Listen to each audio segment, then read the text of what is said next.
ঘুম অবস্থায় রয়েছে। নামরদ ঘুমিয়ে আছেন বাবা, স্বপ্ন যোগে নামরদ দেখতেছেন। কি বাবা দেখছে শুনুন মন দিয়ে।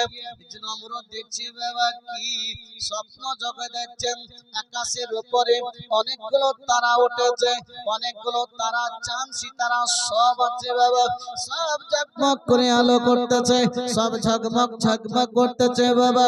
এই মুহূর্তে নামরদ দেখে এতগুলো তারার মধ্যে, ওই চাঁদের মধ্যে বাবা, তারাগুলোর মধ্যে একটা এমনই তারা উঠেছে যেই তারাটার আলোগুলো একেবারে এত সুন্দর, যেই তারাটার আলো এত তেজ, যেই তারাটার আলো এত সুন্দর, সেই তারাটার আলো দেখে বাবা সেই নামরদ দেখছে আর বাবা চোখগুলো বড় বড় করে দেখে যায়।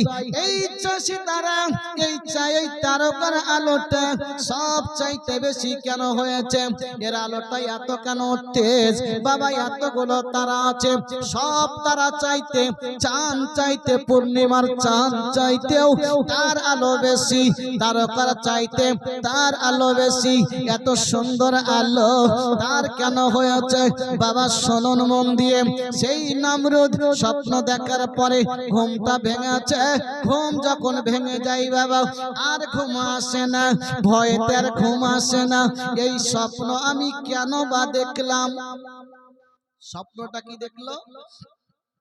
আকাশে তারকা আছে, চাঁদ আছে, পূর্ণিমা, কিন্তু তার মাঝখানে একটা তারা উঠেছে। তো সেই তারাটা সমস্ত তারা চাইতে, চাঁদ চাইতেও বেশি লাইট দিচ্ছে। জোরে কম সুবহানাল্লাহ। সব চাইতে বেশি লাইট দিচ্ছে, আলো দিচ্ছে। এই আলোটা তারাটা দেখার পরে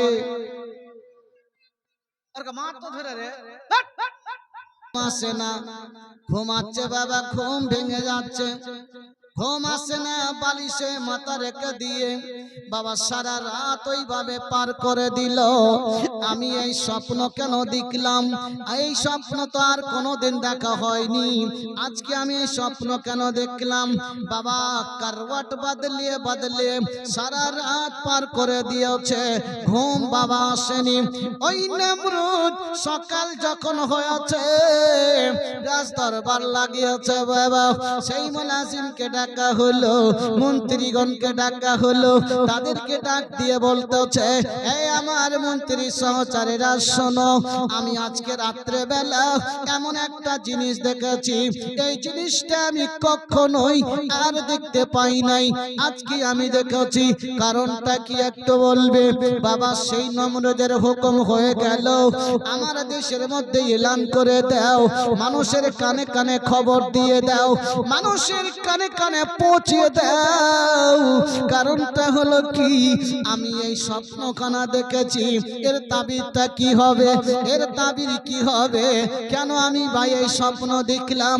বাবা এলান করে দেওয়া হলো, যত দেশ বিদেশের নাজুমি আছে, যারা গণককার ভবিষ্যৎ বলে, তাদেরকে ডাকা হলো, তারা সবাই আসলো বাবা।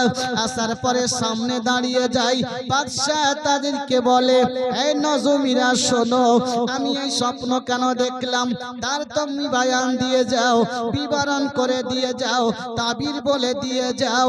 বাবা নানা রকম নাজুমি, নানা রকম দার্শনিক, নানা রকম তারা বয়ান দিয়ে যায়, কেউ বলে এই হবে, কেউ বলে ওই হবে, কিন্তু বাবা একজন নাজুমি বাবা তার বয়ান দিয়ে গেল, এই বাদশাহ নমরুদ, এই জাহাপানা বাদশাহ নমরুদ শুনুন, আপনার মুলকের মধ্যে আমি সঠিক তাবির দিয়ে যাই, আপনার মুলকের মধ্যে, আপনার রাজ্যের মধ্যে, আপনার দেশের মধ্যে এমন একজন বীর পুরুষ জন্মগ্রহণ করবে, এমন একজন আল্লাহর বান্দা, আল্লাহর নবী দুনিয়াতে আসবে, সে আসার পরে তোমার খোদাই ধ্বংস করবে, তার হাতে তোমার মৃত্যু হবে।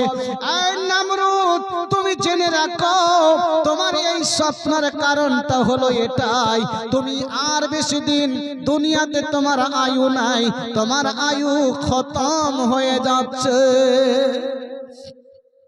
তুমি আর বেশি দিন বাঁচবে না। তুমি কটা দিন বাঁচবে? যেই স্বপ্ন তুমি দেখেছো, এই তোমার মুলকের মধ্যে, তোমার রাজ্যের মধ্যে, তোমার দেশের মধ্যে এমন একজন মহাবীর পুরুষ জন্মগ্রহণ করবে, তোমার খোদাইকে ধ্বংস করবে, আর তার হাতেই তোমার মৃত্যু হবে। শুনুন মন দিয়ে বাবাজি ভাইরা আমার, আজ যদি আমার ভারতবর্ষের প্রধানমন্ত্রী নরেন্দ্র দাস মোদী আজকে যদি শুনতে পাই যে ভারতবর্ষের মধ্যে এমন একজন কোন মহাবীর পুরুষ আছে, তার হাতে আমার মৃত্যু হবে, তার হাতে আমার ধ্বংস হবে, তাহলে বলুন আজ গোটা ভারতবর্ষের মধ্যে মিলিটারি দিয়ে ছেড়ে দেবে, গোটা ভারতবর্ষের মধ্যে বাবা আজ হুকুমত করবে কি বাবা, আরএসপি সমস্ত রকমের সেই সেনাবাহিনী দিয়ে ভর্তি করে দেবে সেই সুরক্ষা করার জন্য। কারণ আমার যেন মৃত্যু না হয়ে যায়, আমার উপরে আক্রমণ যেন কেউ না করে দেয় বাবা। এখনো সেই প্রধানমন্ত্রী বাবা সেই পিঁপড়ের মতো আজকে বাবা সৈন্য বাহিনী নিয়ে ঘোরাফেরা করে, তার পিছনে দেখবেন শত শত সেই বাবা পাহারা লেগে আছে, একটা পিঁপড়ে পর্যন্ত তার কাছে পৌঁছতে পারবে না। কি ভাই ঠিক না বাবাজি ভাইরা আমার? নমরুদ এই কথা শোনার পরে, এই তাবির শোনার পরে নমরুদ বাবা হুকুম জারি করে দিল, হুকুম জারি করে দিল বাবা, কানুন তৈরি করে দিল। আজ থেকে নিয়ে স্বামী স্ত্রী এক জায়গায় থাকতে পাবে না, এক জায়গায় মিয়া বিবি হতে পাবে না, স্বামী স্ত্রী এক ঘরে এক বিছানায় থাকতে পাবে না। বাড়ি বাড়ি বাবা পাহারা লাগিয়ে দিল, মিয়া বিবি এক জায়গায় থাকতে পাবে না, পাহারা লাগিয়ে দিল বাবা। কানুন বানিয়ে দিল, যদি মিয়া বিবি থাকে ধরা পড়ে যায় তারে সেই আজীবন তারে কায়দখানায় বন্দি করে দেওয়া হবে, তার বদলা তার মৃত্যু হবে বাবা। কেউ মিয়া বিবি এক জায়গায় জমা হয় না, কেউ আর নিজের বিবির কাছে যায় না, কারণ বাদশা কানুন বানিয়ে দিয়েছে কেউ মিয়া বিবি এক ঘরে থাকতে পাবে না, স্বামী স্ত্রী এক জায়গায় থাকতে পাবে না। এই বলে বাবা কানুন লাগিয়ে দিয়েছে বাবা, কানুন চালু হয়ে গেছে, কেউ বিবির কাছে যায় না, আর সন্তান হয় না। শুধু এটা নয় বাবা, এটাও কানুন বানিয়ে দিয়েছে, আজ থেকে তারিখ থেকে নিয়ে যতগুলি মা যতগুলি মহিলা গর্ভবতী আছে, পেটে সন্তান আছে, গর্ভবতী আছে, ওই মাদেরকে আজ বন্দি করে নিয়ে আসো, তাদেরকে ধরে ধরে নিয়ে আসো, সেই মায়েদের পেট অপারেশন করে, সেই মায়েদের সিজার করে ওই বাচ্চাগুলো বের করে তাদেরকে মেরে দেওয়া হবে। নারায়ে তাকবীর, নারায়ে রিসালাত।